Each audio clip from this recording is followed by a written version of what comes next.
오늘부터 이제 12문이 시작되죠. 12문부터 85문까지 제가 서론 부분에 소개드렸던 은혜, 이제 하나님의 은혜에 대해서 본격적으로 설명을 하고 있습니다.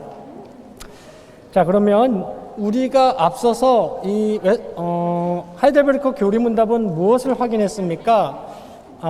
우리는 죄인이구나, 무능하구나, 비참하구나, 죽게 되었구나. 그 다음에 또 확인한 게 하나님은 공의 때문에 그냥 안 넘어가시고 그 죄를 반드시 심판하시는구나. 여기까지 확인을 했어요. 앞에서 이런저런 물음을 계속 해오다가 이제는 물음의 포커스가 방향이 바뀌었죠. 그게 이제 우리가 죄인이고 죽게 되었다는 것이 확인되니까 물음의 포커스가 이제 어떻게 바뀌었냐면 그렇다면 우리가 그 하나님의 심판을 피할 수는 없나요? 이제 현실적인 물음이 나오기 시작하는 겁니다. 그래서 제가 12문을 읽고 종전처럼 우리 구역장님들께서 답을 읽어주시면 감사하겠습니다. 하나님의 공의와 심판에 따라 우리는 이 세상에서 그리고 영원히 형벌을 받아 마땅합니다. 그러면 우리는 어떻게 이 형벌을 피하고 다시 하나님의 은혜를 받을 수 있습니까?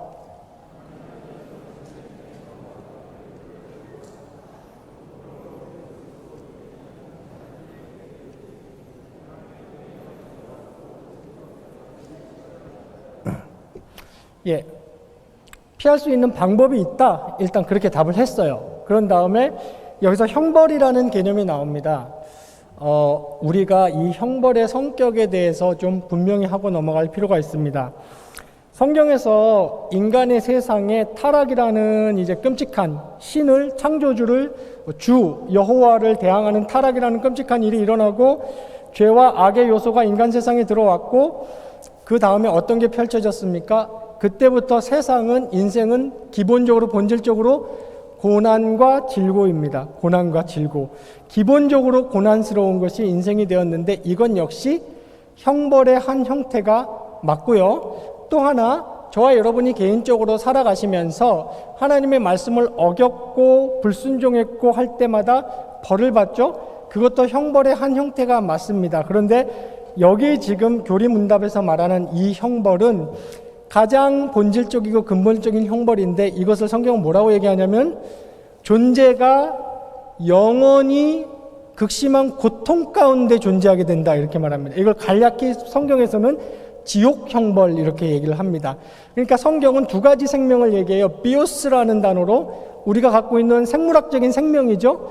그리고 또 쪼에라는 단어, 이거는 생물학적인 생명이 아니고 정말 본질적인 그 존재의 핵심 생명입니다. 이 생명은 영생하는 겁니다. 비오스, 생물학적인 생명이 끝났다고 해서 성경이 말하는 쪼에, 본질적인 생명이 끝나는 게 아니죠. 어떤 존재든지 영원히 존재하게 됩니다. 그런데 여기서 말하는 형벌은 그 영원히 존재할 때 존재 양상이 어떨 것인가? 그것은 극심한 고통 속에 영원히 존재하게 된다. 형벌치고는 너무너무 가혹하고 끔찍합니다.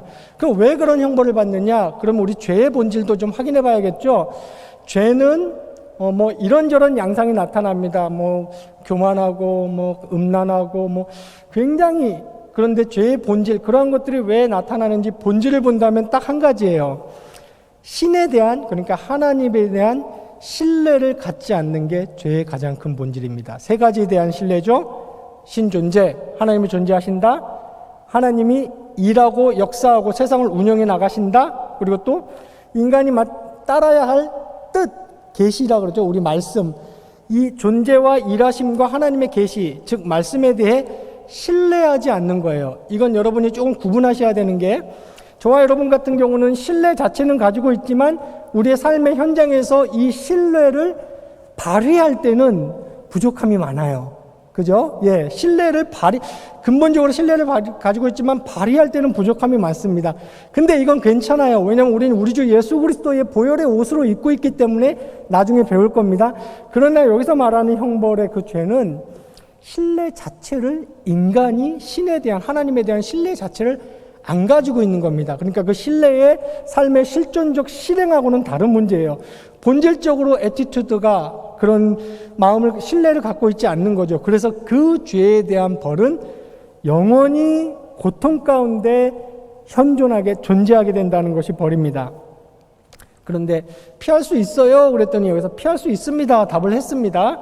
그래서 두 가지 이제 생각을 해볼 수 있는 거죠. 그래서 13문과 14문을 제가 연달아서 읽고 구역장님들께서도 13문과 14문의 답을 연달아서 해주시기 바랍니다. 우리 스스로 죗값을 치러 하나님의 공의를 만족시킬 수 있습니까?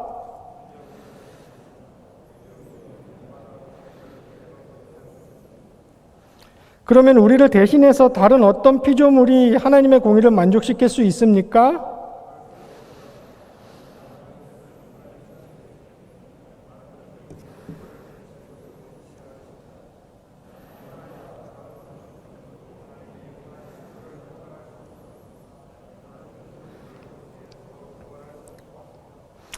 예, 죗값을 치르면 된다 그랬더니 죗값을 치르는 주체를 인간 수준에서 피조물 가운데서만 생각을 했어요. 첫 번째가 우리 스스로 할 수 있습니까? 그랬더니 복음의 가장 중요한 특질 중에 하나가 뭡니까, 여러분? 현실적이라는 거죠. 이 세상 그 어떤 철학보다 복음은 현실적입니다. 우리가 스스로 치를 수 있습니까? 그랬더니 복음이 넙 그랬어요. 안 돼. 그냥 잘라 말했습니다. 그러니까 여기서 우리가 일부에서 배웠던 우리의 인간의 무능이 나오는 거죠. 아무리 치르고 싶지만 치를 수 없어요. 왜 그렇습니까?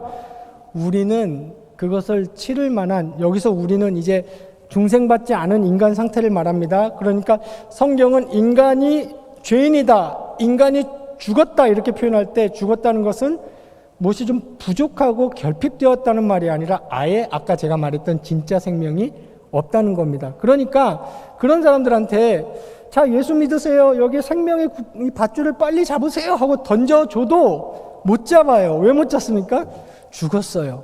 감각이 없는 거예요. 이거 잡으세요 그러면 삽니다. 그걸 들을 청각 자체가 없는 거죠. 그래서 예수님이 제일 먼저 하시는 일이 성경에 뭐라 그랬습니까?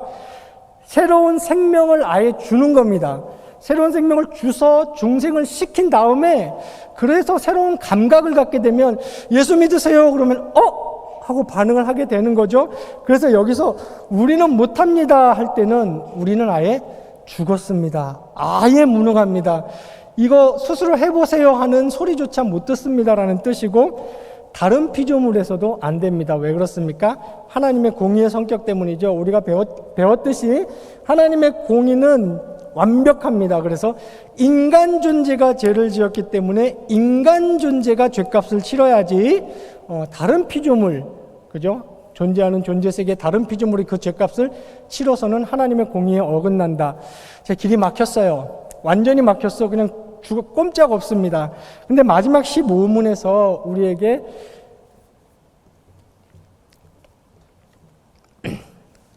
기쁜 복음의 빛을 던져주고 있습니다. 제가 읽겠습니다. 그렇다면 우리는 어떤 중보자와 구세주를 찾아야만 합니까?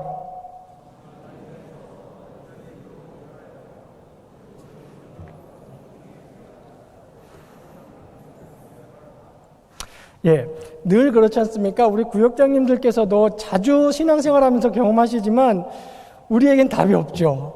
우리 삶의 여러 가지 실제적인 문제를 해결하러 할 때도 앞뒤가 다 막혔고 우리의 사고 수준과 우리의 여력 가지고는 답이 없지만 하나님께는 답이 있다는 경험을 굉장히 많이 하셨을 겁니다.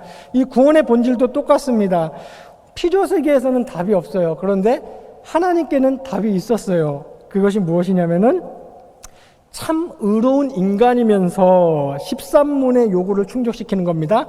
그리고 또 피조세계의 존재가 아니어야 합니다. 14문의 요구를 충족시키고 있는 거죠. 이런 존재가 있습니까? 성경은 뭐라고 얘기합니까? 이런 존재가 있다 이렇게 얘기합니다. 그 존재가 바로 하나님이 인간이 되어서 우리 가운데 오신 예수 그리스도입니다. 자, 다음 문에서 이 예수 그리스도에 대해서, 사역에 대해서 본격적으로 또 설명을 하기 시작합니다.